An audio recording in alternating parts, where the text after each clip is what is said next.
For years, they told us it was impossible. A brand new outboard motor for under $5,000? The big companies laughed, dealers said forget it, and millions of boaters like you and me were left with one choice: pay up or stay on shore. But something just changed, something the industry never saw coming. In 2026, outboards priced at $4,999 are finally hitting the market. Not used, not stripped down. Real engines with real warranties ready to run. So why did it take this long? And more importantly, should you actually buy one? Before you make any decision, you need to hear what's really going on behind these prices. Because this story isn't just about cheap motors. It's about desperation, disruption, and a war that's been building for over a decade. Have you been waiting for affordable outboards? Or do you think this is too good to be true? Drop your thoughts in the comments below. If you want the full breakdown, hit subscribe and stick with me, because what I'm about to reveal could save you thousands or cost you everything. For as long as most of us can remember, buying a new outboard motor meant making a serious financial decision. We're not talking about pocket change, we're talking about thousands of dollars, sometimes tens of thousands, just to get your boat moving. And for millions of everyday boaters across America, Canada, and Australia, that price tag became a wall that kept growing higher every single year. Think about it. A decent new outboard in the 50 to 75 horsepower range has routinely cost somewhere between $8,000 and $15,000. That's more than many used cars. That's a family vacation. That's months of mortgage payments. And yet, if you wanted something reliable, something backed by a warranty, something that wouldn't leave you stranded in the middle of a lake, you had no choice but to pay. The big three dominated this space for decades: Mercury, Yamaha, and Suzuki. These companies built their reputations on quality, innovation, and yes, premium pricing. And to be fair, they earned much of that reputation. Their engines were engineered to last. Their dealer network stretched across continents. When you bought from them, you were buying peace of mind. But peace of mind came at a cost, and that cost kept climbing. The reasons were always the same: research and development, EPA emissions compliance, rising material costs, dealer margins, currency fluctuations. Every few years, prices ticked upward, and every few years, more families found themselves priced out of the new outboard market entirely. Online forums became gathering places for frustrated boaters. Thread after thread asked the same question: why can't someone build a simple, reliable outboard for regular people? Why does everything have to cost a small fortune? The answers from industry insiders were always polite but firm. Quality costs money. Cutting corners leads to failure. You get what you pay for. And for a long time, that was the end of the conversation. But across the Pacific Ocean, in factories most American boaters had never heard of, a different conversation was just beginning.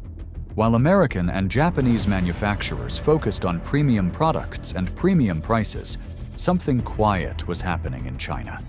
Factories that had spent years producing parts and components for the big Western brands started asking themselves a simple question: if we can build these pieces, why can't we build the whole engine? At first, the results were rough. Early Chinese outboards that trickled into Western markets in the 2010s had problems. Quality control was inconsistent. Parts were hard to find.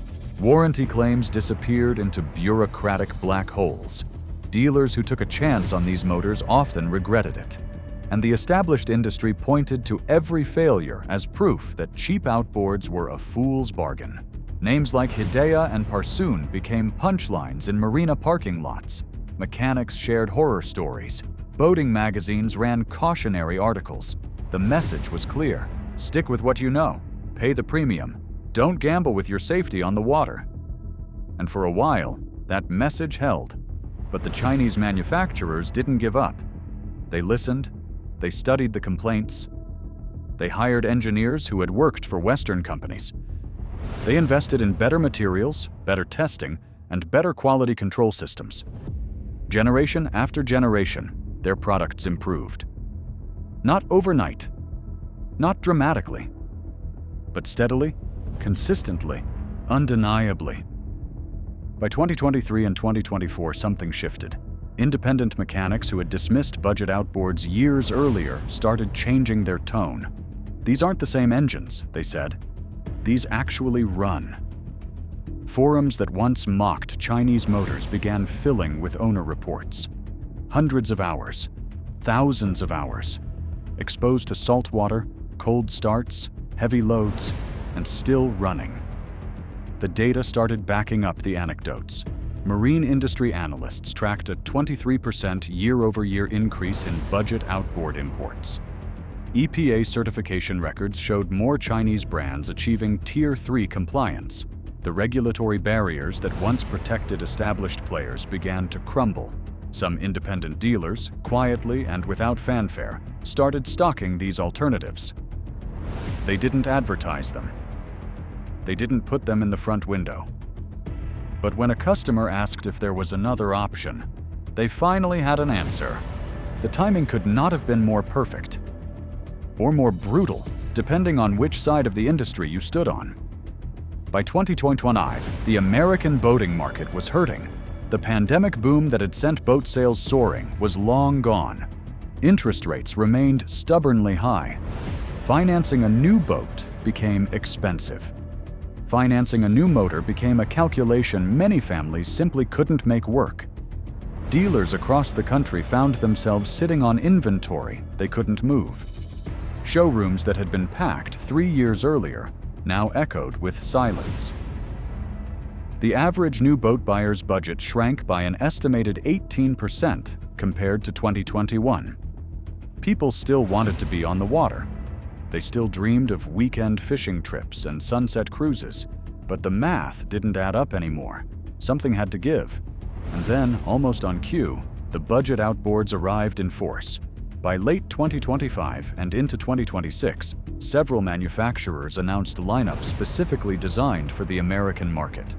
We're talking 40 to 75 horsepower 4-stroke engines with electronic fuel injection, priced between $3,999 and $5,299. These weren't gray market imports with questionable paperwork. They came with EPA certification. They came with established warranty programs. They came with dealer networks that were growing month by month. For the established brands, this created a problem with no easy solution. Compete on price and risk destroying the margins that kept their businesses profitable. Hold the line on premium positioning and risk losing an entire generation of entry-level buyers to competitors they had dismissed for years. One Midwestern marine dealer put it bluntly. He said he'd been selling boats for 30 years and had never seen customers walk in with so much research already done. They knew the specs, they knew the prices, and they wanted to know why they should pay twice as much for a familiar name on the cowling. Meanwhile, early adopters started sharing their experiences. A 52-year-old from Florida reported 200 trouble-free hours on his budget 60-horsepower engine. "It starts every time," he said. "It runs clean.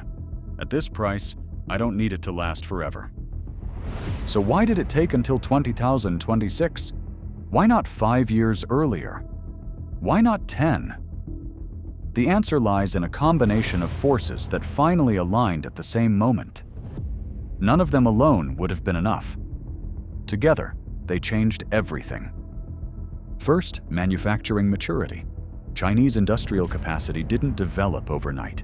It took decades of producing components for Western brands, decades of learning, decades of building expertise. By the mid-2020s, these factories had achieved something critical: vertical integration. They controlled the supply chain from raw materials to finished product. That meant lower costs at every step. It also meant quality control systems that would have been unthinkable a generation earlier. Second, regulatory alignment. For years, EPA certification acted as a moat protecting established brands. Meeting American emission standards required engineering investment that many budget manufacturers couldn't afford, or didn't prioritize. But as global environmental regulations tightened everywhere, these companies had to adapt anyway. Once they invested in cleaner technology for European and Asian markets, achieving EPA compliance became just another step in the process. The moat drained. Third, consumer behavior shifted dramatically. Post-pandemic buyers were different. They researched more. They compared more. They trusted brand names less and trusted online reviews more. When budgets tightened, loyalty loosened. A family that might have automatically chosen Yamaha in 2019 was suddenly open to alternatives in 2025, especially when the price difference meant thousands of dollars saved. Industry analysts started drawing comparisons to other markets that had experienced similar disruptions. Power tools, motorcycles, even automobiles. The pattern looked familiar. Initial skepticism, gradual quality improvement, slow erosion of market share, and eventually a tipping point where the established players had to adapt or decline. But honest observers also noted the unknowns. Long-term durability data simply doesn't exist yet for these engines. Resale values remain uncertain. Some budget brands still use proprietary components that could become headaches years down the road. The $4,199 outboard is real, but it's also a bet. And not every bet pays off. The marine industry stands at a crossroads, and the path forward is anything but clear. For the established brands, the strategic questions are uncomfortable. Do they launch budget lines of their own and risk cannibalizing their profitable premium products? Do they double down on quality and innovation, hoping customers will continue paying for the name? Or do they watch from the sidelines as a new generation of boaters forms habits and loyalties with competitors they once dismissed? There are no easy answers. Mercury has spent decades building a reputation for excellence. Yamaha has earned trust through reliability. Suzuki has cultivated loyalty through performance. Walking away from premium positioning means walking away from everything that made them successful. But ignoring the budget segment means surrendering territory they may never reclaim.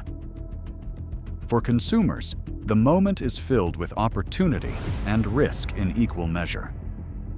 For the first time in decades, a working family can walk into a dealership and consider a brand new outboard without taking out a loan. That's not just an economic shift. That's a cultural shift. Boating, which had slowly been drifting toward becoming a rich person's hobby, suddenly feels accessible again. But history teaches caution. The marine industry has seen budget disruptors before. Some survived and thrived. Others collapsed, leaving owners stranded with orphaned engines, worthless warranties, and parts that nobody stocks. The next 5 years will reveal which of these new players are here to stay and which were just passing through. Mechanics already warn customers to think carefully. Buy from a brand with a real dealer network, they say. Make sure parts are available. Understand what you're getting into. A cheap engine that can't be serviced isn't cheap at all. It's expensive in ways that don't show up until it's too late. And yet, despite the caution, something fundamental has changed. The $4,199 outboard exists. It runs. It works. And for millions of boaters who had given up on ever buying new, it represents something powerful. Hope. In the end, the water doesn't care what's pushing you forward. It only cares that you're out there. And maybe, just maybe, more of us will be.